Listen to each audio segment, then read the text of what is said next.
And then similarly, there is a death certificate, which looks like this. And this is rarely taken only if the person who died had some properties. Then the children go there and say, okay, my father or mother has died, and we want to distribute our properties. So what is the proof that the person has died? They said, okay, there's a death certificate. So doctor will issue a death certificate because it says attended by, cause of death. Everything is there. So again, only people who have properties, their children report it, because the person who's died doesn't report the death, very interestingly, in some cases, even children go and report their father has died. Property wo zinda hai. I'm telling you, it's a fact. It happens. Distribution color. It has advantages, it has disadvantages. You can read that. I don't want to repeat because I want to have water. Okay.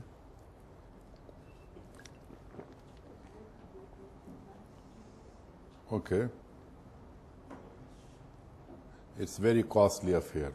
Then in case you're unable to do all those, you do a sample survey. The sample survey is done to save time, effort, and cost of researching data. Okay, and of course, perhaps all of you are familiar with sample surveys. I don't have time, otherwise I would have given a lecture.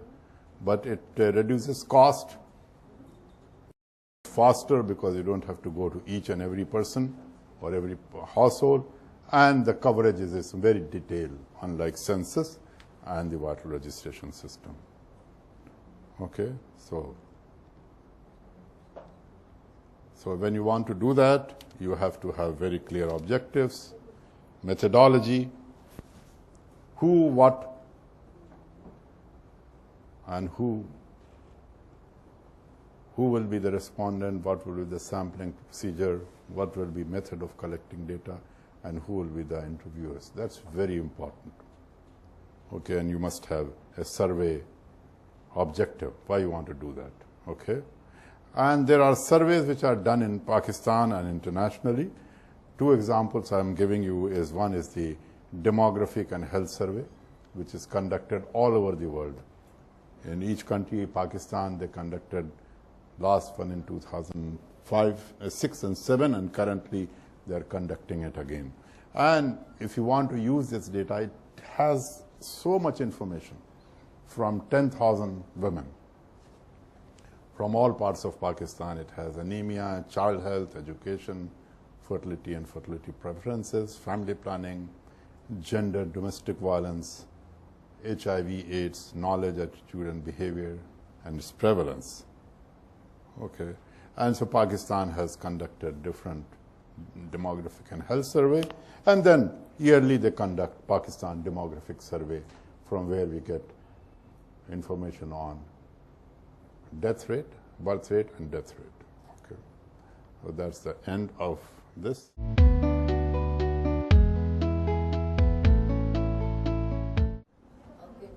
I will recommend late marriage, but who would listen? Especially late marriage is one of the ways that, and I'll talk to you in fertility section. What happens that since and late marriage of women, excuse me, there are sawal pucha inhone about impact of late marriage. What happens if you look at the reproductive lifespan of women? It only starts at age 15 and ends at just before 50. They say 49. Okay, so if on average a woman can produce those 35 years, she can produce 35 children if she has one child every year. Although that is never met. The maximum number of children one woman has produced is 68, but she had multiple births. But one woman who produced one child at a time, she produced 28. Okay, so there are many reasons why it could. I don't want to get into it, but there are ways you can understand being a doctor. So, on average, a woman can maximum produce, on average, some may produce less and some more, 14 children. That is through modeling. One person by the name of Bongartz did that work. Now, how can that number of children be reduced from 14 on average to less? Like, for example, in Pakistan it's 4. In some countries it's 2.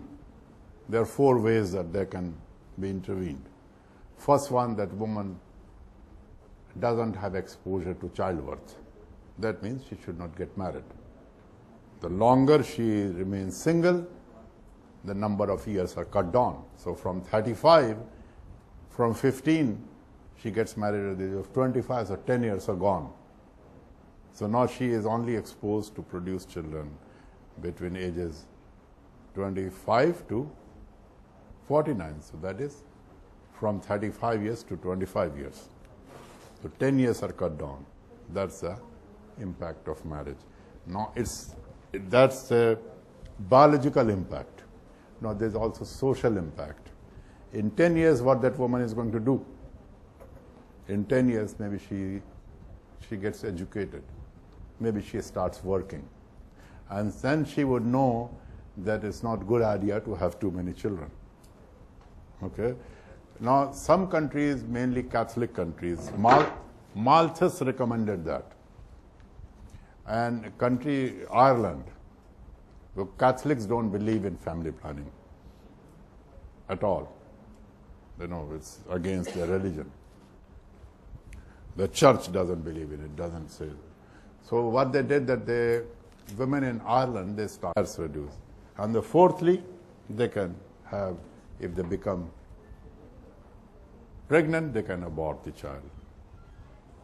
So these are the 4 ways when one can reduce fertility. The easiest way is perhaps not getting married late, but we are talking about a society where a woman, if a girl doesn't get married, especially in villages, if she doesn't get married by 17 or 16, everywhere, oh, what's wrong? There's something wrong with the girl. Okay? So that's one issue. It's not, in Europe, they do get married very late. In China, they get married with 27 years. In Pakistan, it's 16 years. They cannot get married before 16 years legally, but they still do. Because Maulvis झूठ बोल देते हैं, कहते हैं जी ये तो 18 साल की है जबकि वो 13 साल की हो. So it's possible, yes. That serves as a very important determinant of fertility. Ji. Part 2, sir, part 2.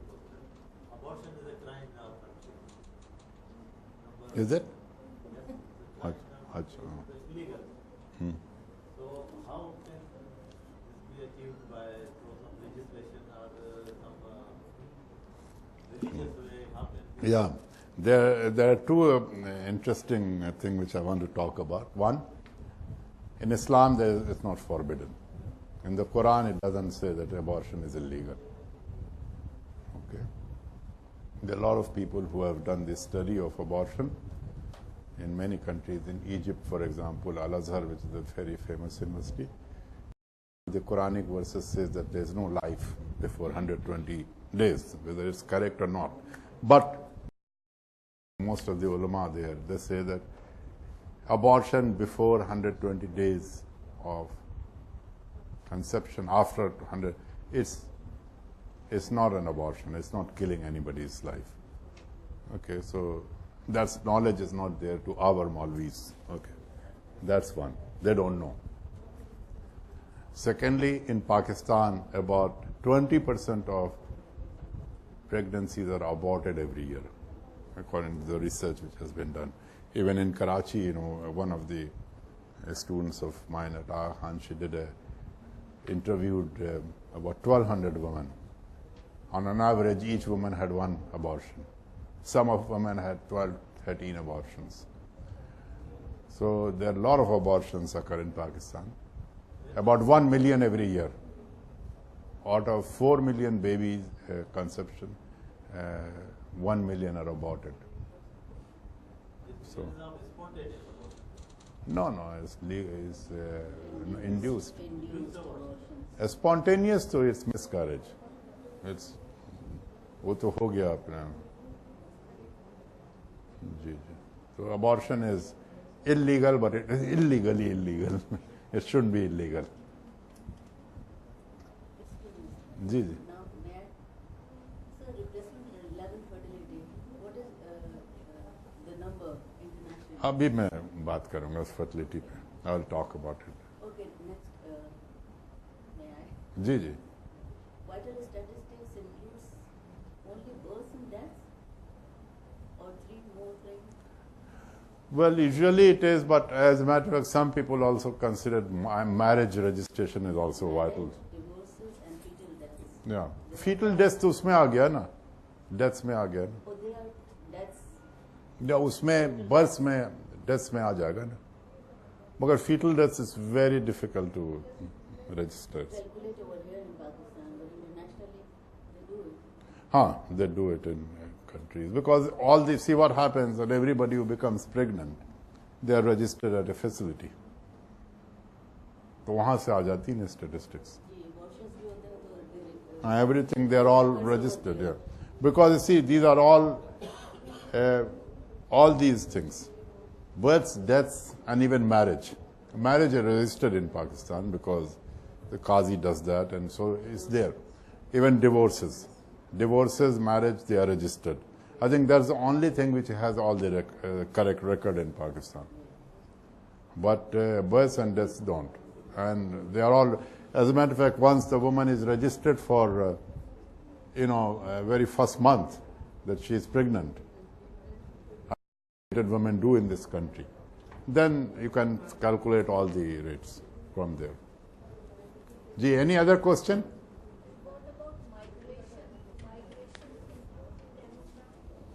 बहुत ज़्यादा जी माइग्रेशन तो बहुत इम्पोर्टेंट है मगर माइग्रेशन का there is no registration with the exception of few countries. China is one.